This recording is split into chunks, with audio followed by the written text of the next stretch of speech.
Hannibal TV here in Ottawa with Lashley. How you doing? Fantastic.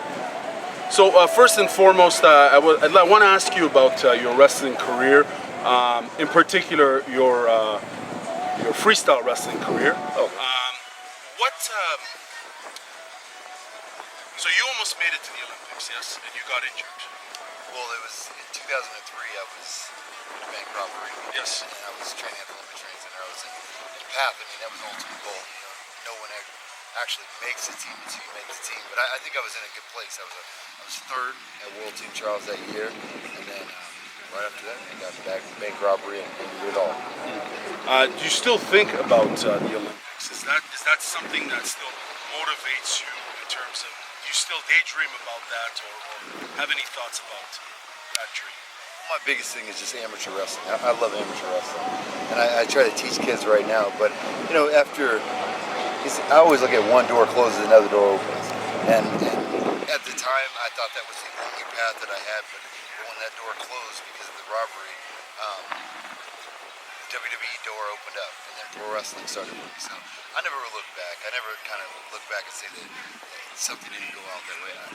I still watch it. I still cheer for some of the guys that are still doing it, but I think I'm happy with the decisions that I made up to this point. So you're still tracking and watching international wrestling, yes? What do you think about Kyle Snyder? The dude's amazing, just amazing everything that he's been doing. I don't know where's the limit for it. But then I'm also a big Jordan Burroughs fan. But I think our team just won the world this year, right? Yep. So with that being said, I mean, there's so many amazing wrestlers on that roster. Do you think Snyder and Burroughs, I know Burroughs mentioned that he will cross over into mixed martial arts. Do you think Kyle Snyder will cross over into mixed martial arts? He's very young, but he has a long career in international wrestling. Well, what are your thoughts on him possibly crossing over into mixed martial arts? It could be good. You never know. You never know until we get over there, because you take somebody like Stephen Mako crossed over also, and he's more coaching for American Top Team. Good friend of mine. I thought Stephen Mako has the opportunity to be the greatest. Just because his work ethic and how he wrestles.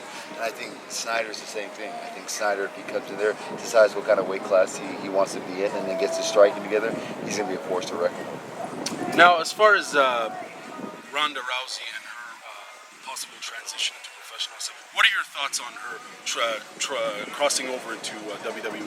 I love it. I think Ronda's awesome. I think she's amazing. I mean, she did some big things for the UFC and the women's division. And I think just wherever she goes, you know, people are going to follow. And that's what professional wrestling is. It's about putting asses in the seats, that's what we call it. And that's what she can do. If Ronda goes over to WWE, there's going to be a lot of people that follow over to watch her. Are you familiar with Kayla Harrison? She's a U.S. first ever gold medalist in judo. She used to train with Ronda Rousey. Yeah. I saw her, yeah. What are your thoughts about her crossing over into mixed martial arts? I thought when she was asked the first time, she said she wasn't going to do it. Correct. But, I mean, if she does it, I mean, more power to her. For me, because of my career and things that I've done, I tell anybody, if you want to do something, just do it. And if that's what she wants to do, I think more power to her. I hope she goes to a good camp, and I hope she becomes successful with it.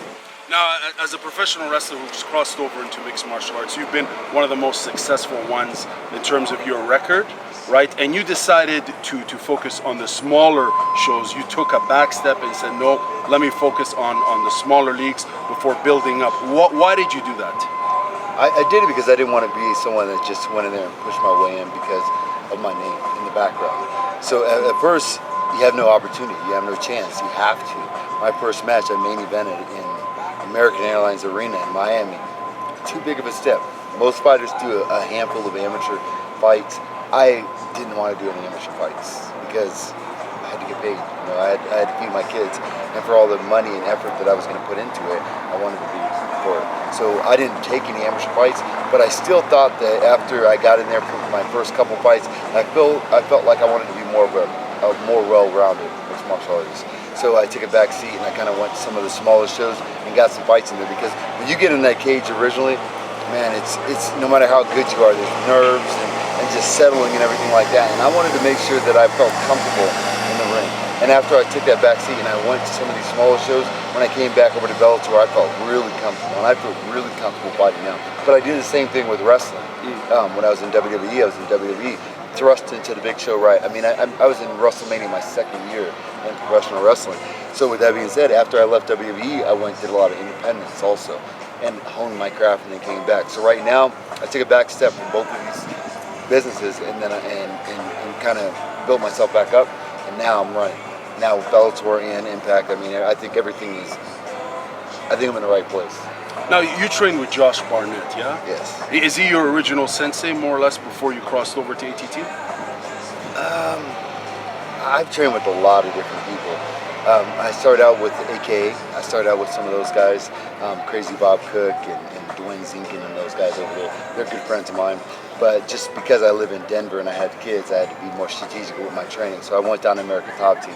And American Top Team with Laborio and Conan and just everybody over there, Dan Lambert, the whole crew over there. I mean, you're talking about going into a room where there's 60, 70 high-level fighters at all times to go and train with. So I look at those as my team, but yes, Josh Barnett, I look at him as a mentor.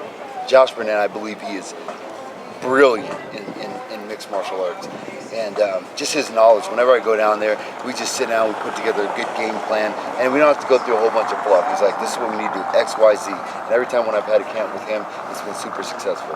Has he been able to take you down while sparring? Not never. I've heard that. Yeah. No. He didn't say that. I heard he's unable to take you down. Right. Josh is cool, man. Me and Josh, we always joke about different things, and yeah, we go rounds. Josh is an incredible wrestler, but that's the one thing I have over. Now, I think you've got 8 submission finishes, 4 of which are due to the Americana Udagarami. Is that due to Josh Barnett's influence? Yeah. Yep. Okay. Yep. We keep it basic. I mean, I feel that no matter who I go against, I can take it down. No matter who I go against. And if I can take it down on the ground, I think I'm hard to deal with on the ground. And to just keep it simple, the catch wrestling style. Catch wrestling style is just perfect for me. That's why I go to see Josh.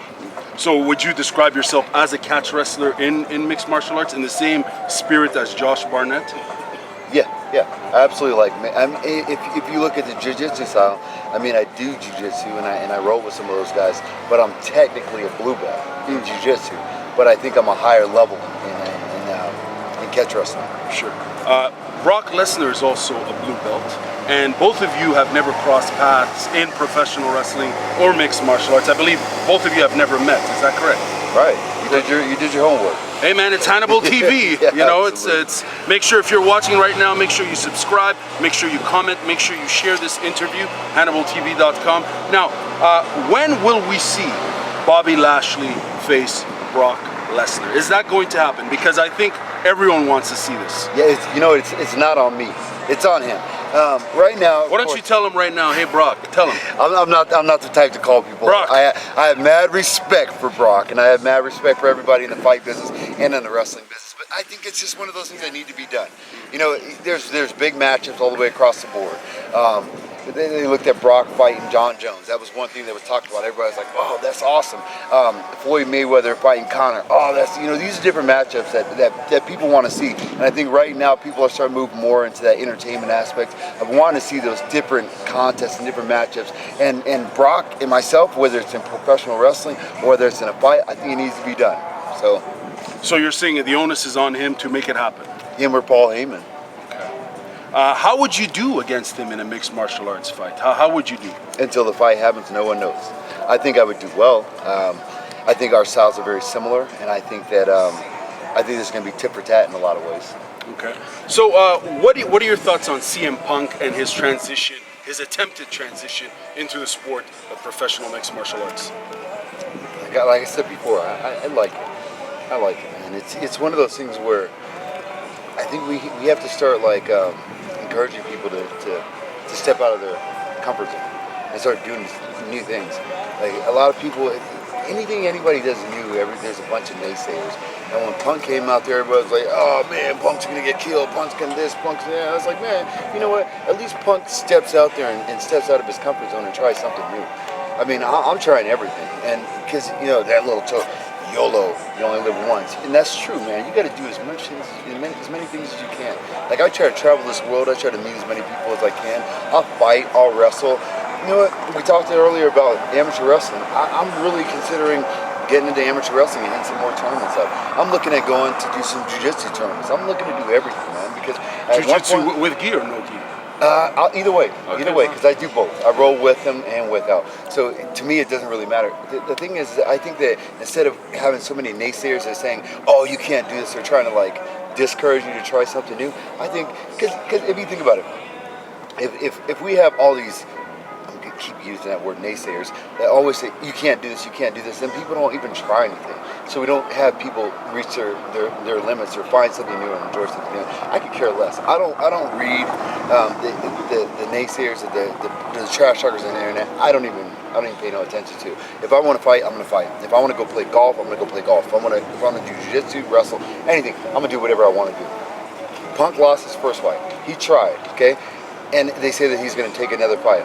I'm like, more power to you, man. Go out there and fight. Shit, if you lose, it doesn't even matter, because like that's the difference that we have here in the United States. Everybody wants to be a critic without the actual accolades to be a critic. When you go to other countries, like let's say Japan. When I go to Japan, they don't care if you win or lose. They just want to see a good fight. If you go out there and train your ass up and go fight, then people should applaud you for no matter what. And that's the same thing that Punk did. Yeah, Punk got beat up his last fight. Who cares? He made a lot of money. He trained his ass off, and he stepped in that cage, man. And if he does it again, more power to you. I tell you, Punk, if you have an opportunity, get back out there and fight again. Fight anybody. I don't care. I mean, good opponents for him. Shit, fight BJ Penn. BJ Penn is a legend. Go out there and fight a big name. Fight Matt Hughes. I don't care who you fight. Just go out there and do it, man.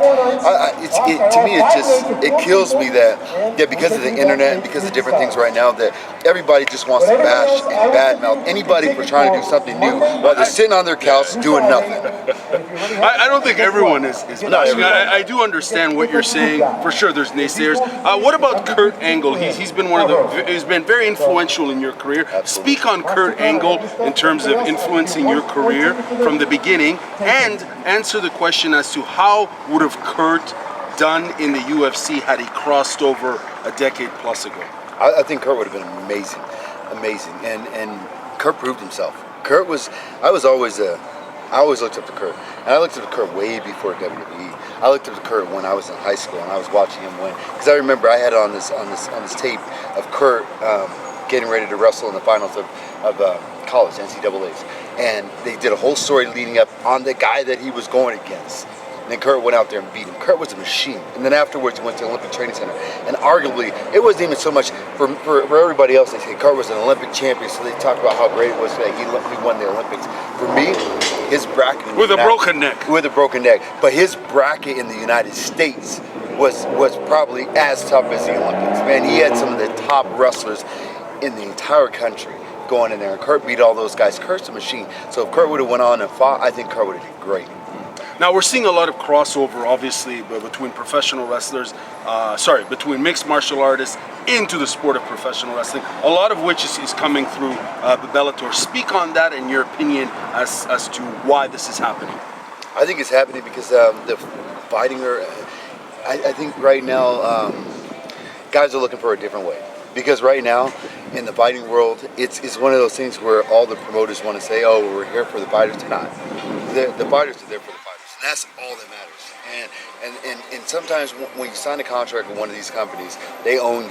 And when they own you, they can do what they want with you, and they can pay you what they want. They don't look at the fighter's best interest. There's a few people that actually get catered to, and then everybody else is just trying to find their way. And with that being said, they're training all the time. They're getting ready for fights. They want to be able to support their families, support themselves with it. And right now, they're not able to do it. So these guys are looking for alternate sources of income. And if you're looking at the only income source that you have is fighting, and you're not making that much, then you're looking at working another job over here, or you're doing all kinds of different things. I think professional wrestling is still in the same line of what we're doing. It's still combat sports, and it's still sports entertainment. So I think that's what's bringing these guys over. Great. Well, thank you very much for your time. And if you want to tell our fans to subscribe to the Hannibal TV. Absolutely, fans. Make sure you subscribe to Hannibal TV. Great interview, and it's good talking to you, man. Thank you very much, sir. Absolutely.